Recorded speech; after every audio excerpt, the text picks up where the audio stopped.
ఈ కార్యక్రమానికి విచ్చేసినటువంటి మీడియా మిత్రులందరికీ జై భీమ్. ఫిబ్రవరి 9వ తారీఖున నిర్మల్ జిల్లా బైంసాలో జరుగుతున్నటువంటి రాజ్యాంగ రక్షణ సభకు రాష్ట్ర నలుమూలలకెళ్ళి మాలలు లక్షలాదిగా తరలివచ్చి రాజ్యాంగ రక్షణ సభను విజయవంతం చేయాల్సిందిగా పిలుపునిస్తూ ఉన్నాం. ఈ సభకు రాష్ట్రంలో ఉన్నటువంటి మాల కళాకారులందరూ రావాల్సిందిగా విజ్ఞప్తి చేస్తూ ఉన్నాం. అందుకుగాను నడువరమాల నడుము గట్టరమాల లేవరమాల నిద్దుర లేపరమాల నడవరమాల నడుము గట్టరమాల లేవరమాల నిద్దుర లేపరమాల పద పద పద అడుగులేస్తూ నడు నడు నడు ఉరకలేస్తూ సాగుతున్న సమరానికి సాయమవ్వగా జరుగుతున్న పోరుకు నువ్వు సిద్ధమవ్వగా నడవరమాల నడుము గట్టరమాల లేవరమాల నిద్దుర లేపరమాల మాలలంత మనువాదులు అంటూ నిందలేస్తుంటే ఏండ్లకేండ్లు మా సొమ్మును దొబ్బి తిన్నరంటుంటే చెప్పి చెప్పి ఇన్నేళ్లుగా అబద్ధాల సమాధిపై నిజాన్నంత పాతరేసి నిన్ను దోషిగా నిలబెడితే సిగ్గుశరం లేకుండా ఇంట్లో వండుకుంటవేరా నిజమేందో విప్పి చెప్పి నిప్పు రవ్వలై లేస్తూ నడవరమాల నడుము గట్టరమాల లేవరమాల నిద్దుర లేపరమాల. అందరూ రాష్ట్రవ్యాప్తంగా ఉన్నటువంటి మాలలందరూ కథం తొక్కుతూ పదం పాడుతూ రాజ్యాంగ రక్షణ సభకు లక్షలాదిగా తరలి వచ్చి విజయవంతం చేయాల్సిందిగా విజ్ఞప్తి చేస్తూ ఉన్నాం. ఈ కార్యక్రమానికి అధ్యక్షత వహిస్తున్నటువంటి బత్తుల రామప్రసాద్ అన్నకు, అదేవిధంగా కార్యక్రమానికి అతిథిగా విచ్చేసినటువంటి షాన్ రేంజర్ల రాజేష్ అన్నకు ప్రత్యేక జైభీములు తెలియజేస్తూ ఈ వేదిక నుంచి ఒక విజ్ఞప్తిని కూడా చేస్తూ ఉన్నాం. గౌరవ మందకృష్ణ గారికి సారథి కళాకారులు కాకుండా ఎంఆర్పిఎస్ కార్యక్రమానికి పాటలు పాడడానికి ఎవరు లేరా అన్న?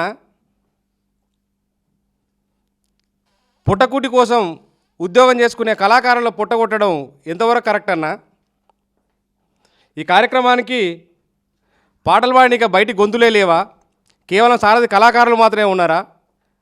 ఈ కార్యక్రమాన్ని అడ్డం పెట్టుకొని వాళ్ళ జీవితం మీద వాళ్ళ పుట్టగొట్టడం ఇది కరెక్ట్ కాదనేది కూడా ఈ సందర్భంగా విజ్ఞప్తి చేస్తూ ఉన్నాం. ఇలా వేల గొంతులు లక్ష డప్పుల కార్యక్రమాన్ని నిర్వర్తించే భాగంగా బీసీ కళాకారులు కావచ్చు అందరూ మద్దతు ఇస్తూ ఉన్నారు. బీసీ మేధావులు కూడా మందకృష్ణకు సంఘీభావం తెలుపుతున్నటువంటి అందరు మేధావులకు కూడా ఈ వేదిక ద్వారా నేను చెప్పదలుచుకున్న అంశం ఏంటంటే, మందకృష్ణ 30 ఏండ్ల పోరాటాన్ని కీర్తించండి, మాకు ఎటువంటి అభ్యంతరం లేదు.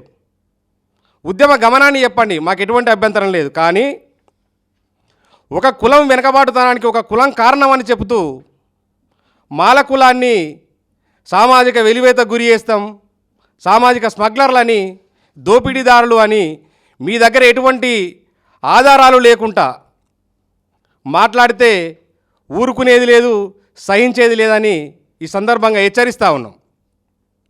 రాజ్యాంగబద్ధమైంది అయితే మీరు మద్దతు ఇవ్వండి, మాకు ఎటువంటి అభ్యంతరం లేదు. కానీ ఒక కులాన్ని దోషిగా నిలబెడితే మాత్రం చూస్తూ ఊరుకోవడానికి ఇక్కడ ఎవరం సిద్ధంగా లేము. రాజ్యాంగబద్ధం ఎట్ల వర్గీకరణ, ఇది రాజకీయ వ్యభిచారుల వక్రీకరణ. రాజ్యాంగబద్ధం ఎట్ల వర్గీకరణ, ఇది రాజకీయ వ్యభిచారుల వక్రీకరణ. దొడ్డిదారి గుంటవాయి దొంగ తీర్పు తెచ్చుకొని సామాజిక న్యాయం అంటూ సంకలు గుద్దేసుకుంటే రాజ్యాంగబద్ధం ఎట్ల వర్గీకరణ, ఇది రాజకీయ వ్యభిచారుల వక్రీకరణ. అంబేద్కర్ ఇచ్చినట్టి హక్కులన్నీ మెక్కుకుంటా జగ్జీవను వారసులని జబ్బజరిసి చెప్పుతుండ్రు. మనువాదుల చెంత ఏరి మాలలపై విషం జిమ్మి మందబలం ఉందనుకొని నోరును వారేస్తుండ్రు. 30 ఏండ్ల పోరాటం చేసింది ఏముంది, మాలమాదిగల మధ్యన సిచ్చు పెట్టి కూసుంది. జాతిని తాకట్టు పెట్టి సీట్ల కొరకు ఓట్ల నమ్మి మనువాదుల కాళ్ళు మొక్కి మనవాదుల చిచ్చు పెట్టే రాజ్యాంగబద్ధమెట్ల వర్గీకరణ, ఇది రాజకీయ వ్యభిచారుల వక్రీకరణ. రాజ్యాంగబద్ధమెట్ల వర్గీకరణ, ఇది రాజకీయ వ్యభిచారుల వక్రీకరణ.